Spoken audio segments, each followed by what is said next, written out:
Hi guys, and welcome to the Huddersfield vs Sunderland match review, where Sunderland have just slumped to a 1-0 defeat away from home against Huddersfield in what was arguably our worst performance of the season, with no exaggeration. Now, I could sit here and piss and moan about Beal, which I think I might do a little bit, but we also need to put a lot of the responsibility and blame on players there, because some of their attitudes and their work ethic tonight was an absolute fucking disgrace. An absolute disgrace. And that's putting it lightly, I have to say. You know, tonight was a great opportunity for us, you know, since the win against Plymouth. You know, that was a horrendous first half display. Then we sort of galvanised ourselves, changed things in the second half, and we put out a really good clinical display in the second half, and things seem to be sort of ticking in the right direction. A lot of fans over the last few days have started to move over in Beal's favour a little bit. So tonight was a great opportunity to continue from that second half against Plymouth.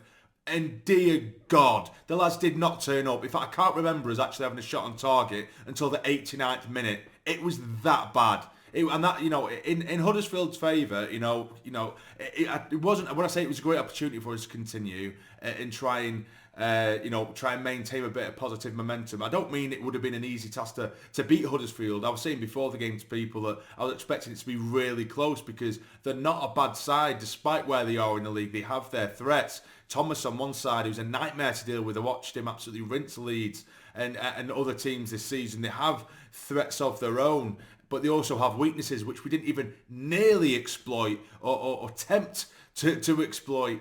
So in the build-up to this game, Beal did say, or he hinted, that there was going to be some wholesale changes. So I was expecting to be a big rotation, a big mix of the pack, and he changed one man, and that was Job, putting him back on the pitch, who immediately went from this Rolls Royce who come off the bench to give us that bit of booster quality to this man who looked like he was being, like almost anchored down, again moving at half the speed of anyone else on the pitch.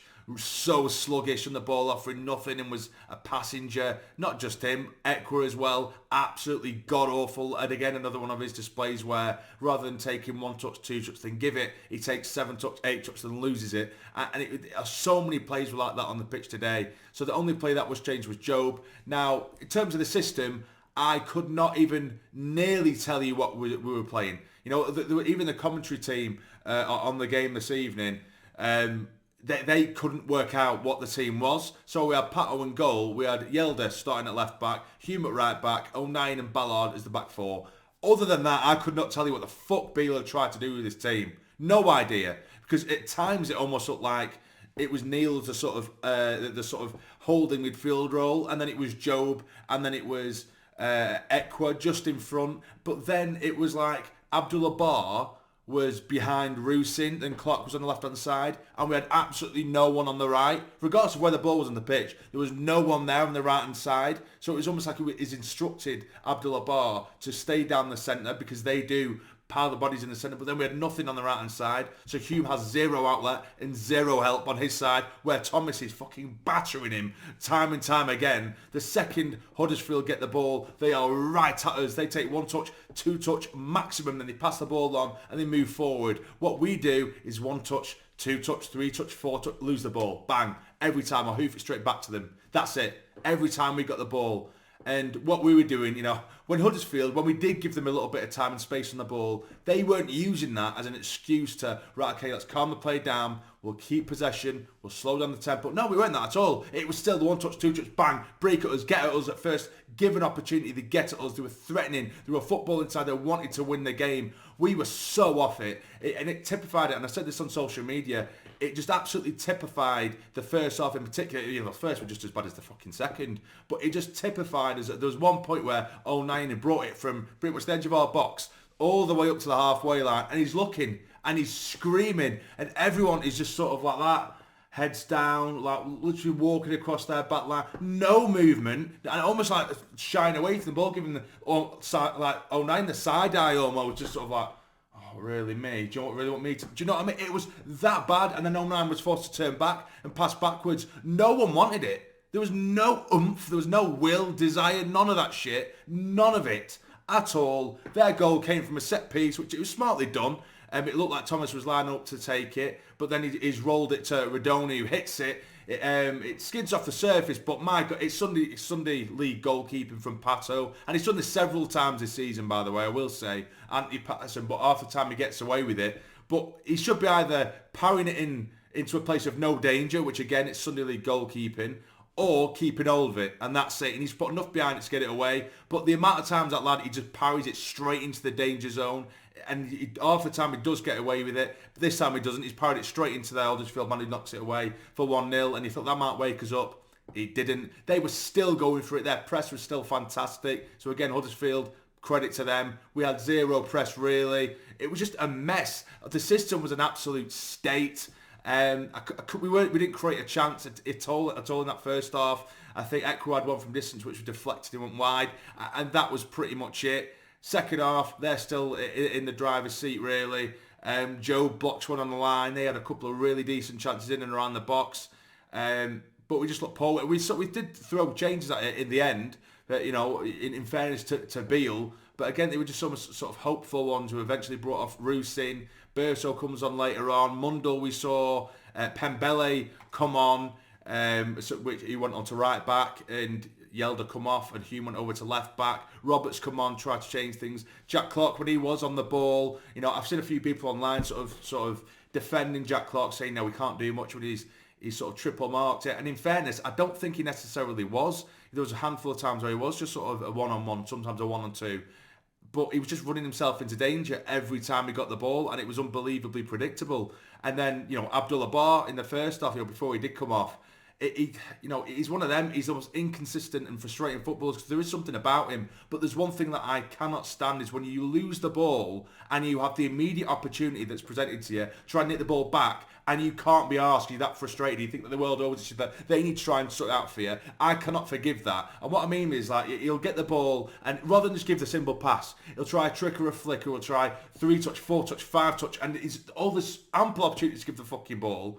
He'll lose the ball, but he'll just sort of trickle away from him. And rather than thinking, right, okay, I need to try and get this back, he'll literally go like this, like he's knackered, and sort of going like that with his head, like, oh, I can't be arsed, like a fucking petulant child. It should have been our fucking way before that, because I was sick of seeing that little fucking, oh, for fuck's sake, like seeing that with his head does my nut in. Do you know what I mean? Like a little bobblehead. Fuck me, it was just so frustrating. So many players, they started off with the attitude of I can't be arsed. And, you know, when you're putting on a Sunderland shirt, you know, you can have a bad game, but to literally, half of them out there, they look like they did not give a shit whatsoever tonight. And we've seen too many of them performances. And then next week, or next game, we'll see, okay, it wasn't good enough last week, so we're really going to put an effort in this week. No, we shouldn't be having to deal with this every other week anyway.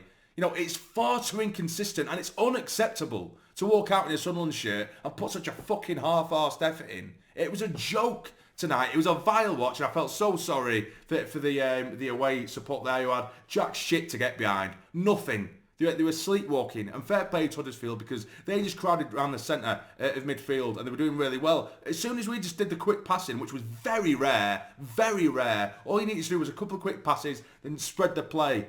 There was acres of space, and if we just used our fucking brain and did that and then got at them, we would have probably made a lot more opportunities, but we didn't. We were running straight into danger. Ekwa, it was like he come fresh off a bong. Again, just so much time in the world he thinks he has, but he's running into danger every time he gets it. He's got three men around him. There's players screaming for the ball. He's like, oh, I'll take another touch. I'll take another. Oh, I've lost the ball. It was just that, and I could just sit here and piss and moan and take the mick constantly, but I'm just so frustrated because we should have been miles better, and that attitude was just vile. Mundle, when he come on, he looked very, very bright. You know, he was a red card waiting to happen, that lad.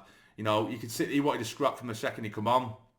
He left a really horrible late challenge on one lad, which, you know, it was probably the most passionate I'd seen any of them all night, in fairness to him. But yeah, you could see that he was running himself into danger quite a lot and losing the ball, and then he was kind of leaving his leg on players that he was losing the ball to, or try to drag players down who just nicked the ball off him. And you can see he was just frustrated, as were a lot of them, because they were just shit from start to finish, and I can't give credit to any of them tonight, not one of them. So yeah, so again, I can give a lot of shit to Beal because I have no idea what that system was. So that was a perfect opportunity to show us what you're about. Huddersfield aren't an easy team, but we need to be set up in a way that can combat their strengths, which is grouping and crowding out that midfield. So we have plenty of creative wingers to just amplify that. We could have made something happen whilst getting bodies in the box, because on the handful of times we did get the ball out wide, the deliveries were shot anyway, or we lost the ball before even the ball did go in, but we always had one lad in there, little Roosing.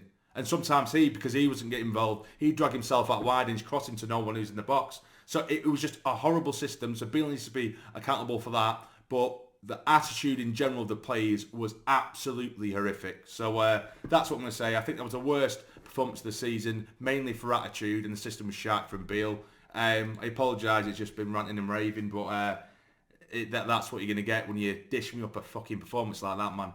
But there we go, guys. What do you guys think? Let me know in the comments down below. I can only imagine what you lot think. If anyone thinks there's a positive from that game, apart from the game finished, apart from that it fucking ended, then I'll be baffled. But either way, guys, if you've enjoyed somehow, hit the like button for me. It'd be appreciated. Subscribe if you do. Take care. Stay jammy.